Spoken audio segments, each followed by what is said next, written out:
speaking earlier than I was slotted in, so apologies to all those I'm jumping ahead of. I'm going in to try and save the planet. I'm on the Climate Change Committee. So. Look, I feel so angry today. I am so furious, and I hope you guys are too. Because what the government are stitching up here with the Independents basically will mean that they probably will never deal with the question of a referendum on Repeal the 8th in the lifetime of this government.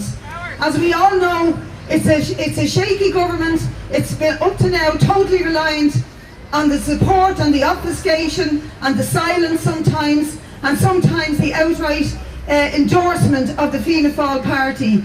But the Independents have done a deal with the government not to discuss Repeal the 8th Amendment until 6 months after the so-called famous Citizens' Assembly reports back. And I just want to say something very simple. Who are and what are 99 randomly selected citizens by a company called Red Sea compared to possibly 3 million Irish citizens who are entitled to vote? How do you square that circle when it comes to our democratic rights? And how do you square the circle when you read the list of TDs who pledged to stand for a referendum on Repeal the 8th Amendment prior to the election? And that list is quite extensive.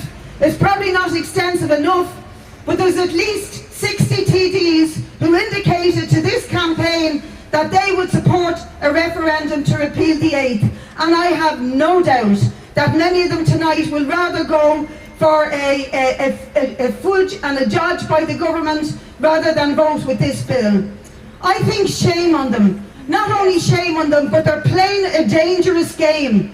Because in my 33 years of adult life since the 8th Amendment was inserted into the Constitution, like many of you here, I've witnessed the barbarity of the consequences of that 8th Amendment.